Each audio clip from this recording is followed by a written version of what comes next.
Dans 1 Chronique, chapitre 16, verset 22, la parole nous dit « Ne touchez pas à mes oins et ne faites pas du mal à mes prophètes. » Vous savez, ce verset, en fait, on prend vraiment ça trop à la légère. Mais aujourd'hui, j'ai envie de vous montrer que quelqu'un a déjà subi les conséquences, en fait, de juger un homme de Dieu, de juger l'homme qui marche avec Dieu dans la parole. Nous allons parler de Marie, la sœur de Moïse. Oui, je ne sais pas si vous savez, mais Marie, elle a été frappée de la lèpre. Oui, dans Nombre 12, en fait, on voit que Moïse, il avait pris une femme éthiopienne. Du coup, Marie et Aaron, ils étaient en train de faire le Congo-ça sur Moïse, si on peut le dire comme ça, oui. Ils étaient en train de critiquer le fait que Moïse avait pris une femme éthiopienne et que de toute façon, Dieu apparaissait à tout le monde, l'Esprit de Dieu était sur tout le monde. Donc, en fait, limite, ils étaient en train de dire que qu'est-ce qui faisait que Moïse soit aussi spécial, en fait. Parce que eux aussi, parce que juste avant ça, l'Esprit de Dieu s'était mis sur plusieurs anciens. Donc, en fait, dans Nombre chapitre 12, on va commencer par le verset 1. Ça nous dit ceci. Marie et Aaron parlèrent contre Moïse au sujet de la femme éthiopienne qu'il avait prise, car il avait pris une femme éthiopienne. Ils dirent, est-ce seulement par Moïse que l'Éternel parle? N'est-ce pas aussi par nous qu'il parle? Là déjà, nous allons relever un point de jalousie. C'est pas parce que Dieu te parle à toi aussi que tu dois dire que oui, mais est-ce qu'il parle que par lui? Tu ne connais pas la relation de Dieu avec tout un chacun. Tu ne connais pas la relation de Dieu avec ses serviteurs. En fait, même si il y a 100 serviteurs, les 100 serviteurs ne peuvent pas voir Dieu de la même manière, ne peuvent pas avoir en fait la même relation. Nous continuons. Au verset 3. Et l'Éternel l'entendit. Or, Moïse était un homme fort patient, plus qu'aucun homme sur la face de la terre. Là, on soulève un caractère de Moïse. Il était très patient. Mais par contre, on voit aussi que l'Éternel entendit. Ça veut dire que quand tu mentionnes le nom ou quand tu parles de, comment on appelle ça, de son serviteur, l'Éternel entend. C'est là qu'on parle de l'onction. L'onction ne pardonne pas parce que l'onction, ce n'est pas le pasteur. L'onction, c'est ce qui est sur le pasteur ou sur l'homme de Dieu ou le prophète. Vous voyez, l'onction entend. En fait, l'homme de Dieu ne peut ne pas être là. Mais quand tu vas mentionner son nom, l'onction va entendre. Là, on a entendu l'Éternel entendit.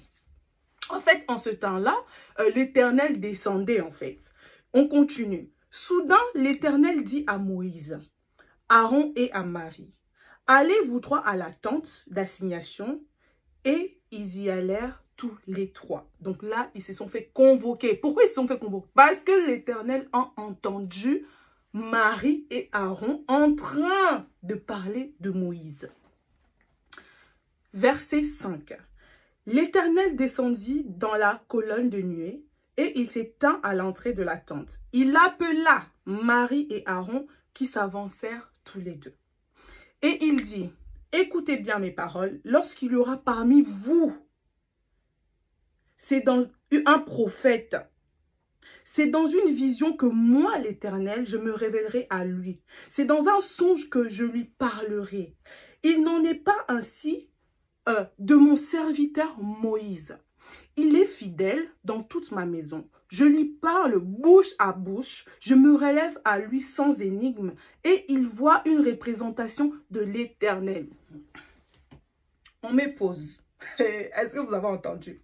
Dieu a dit à Aaron et à Marie. En fait, il les a montré que c'est pas parce que j'ai une relation avec vous que c'est la même chose que ma relation est pareille avec Moïse. Il leur a dit, si parmi vous il y a un prophète, je vais me révéler à ce prophète en fait par des songes. C'est-à-dire que dans des rêves et des visions. Mais Moïse, je lui parle bouche à bouche. Sachez qu'il y a des hommes de Dieu, il y a des serviteurs de Dieu qui parlent à Dieu, qui voient Dieu, qui peuvent se dire que non, moi comme je suis dans la présence de Dieu, Dieu se manifeste dans leur vie comme ça. Ils sentent que non, là c'est la présence de Dieu, là je suis devant Dieu, là ceci, cela.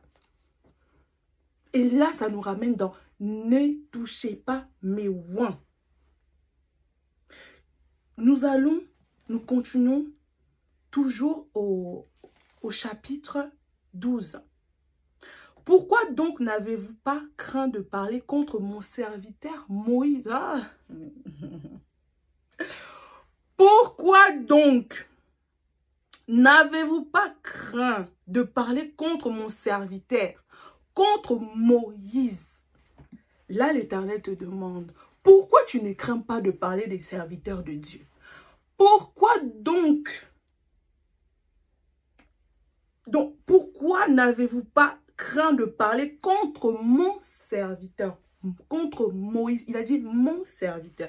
La colère de l'Éternel s'enflamma contre eux et il s'en alla. Et voici Marie était frappée d'une lèpre blanche comme la neige. Aaron se tourna vers Marie.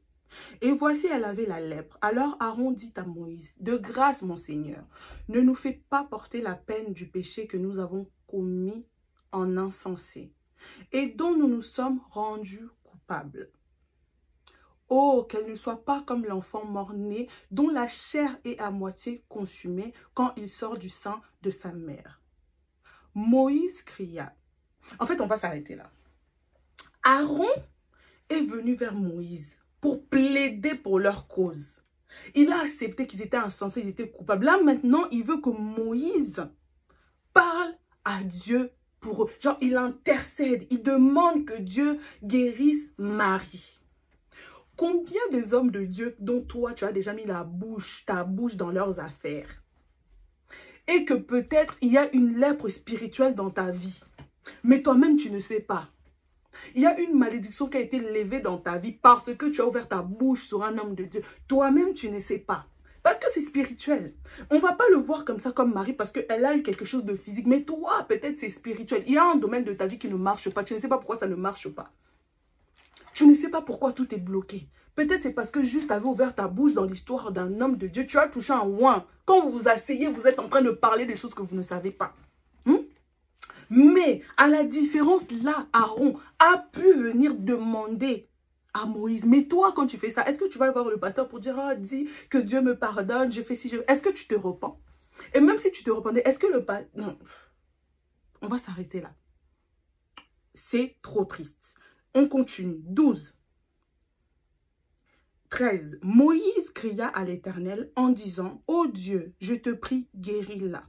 Et l'Éternel dit à Moïse, si son père lui avait craché au visage, ne serait-elle pas pendant 7 jours un objet de honte?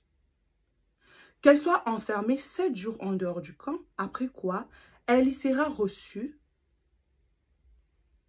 Marie fut enfermée 7 jours en dehors du camp, et le peuple ne partit plus jusqu'à ce que Marie y fût rentrée. Après cela, le peuple partit de Hatséroth, et il campa dans les déserts de Paran. Ah, les noms des Bibles, là, c'est trop compliqué.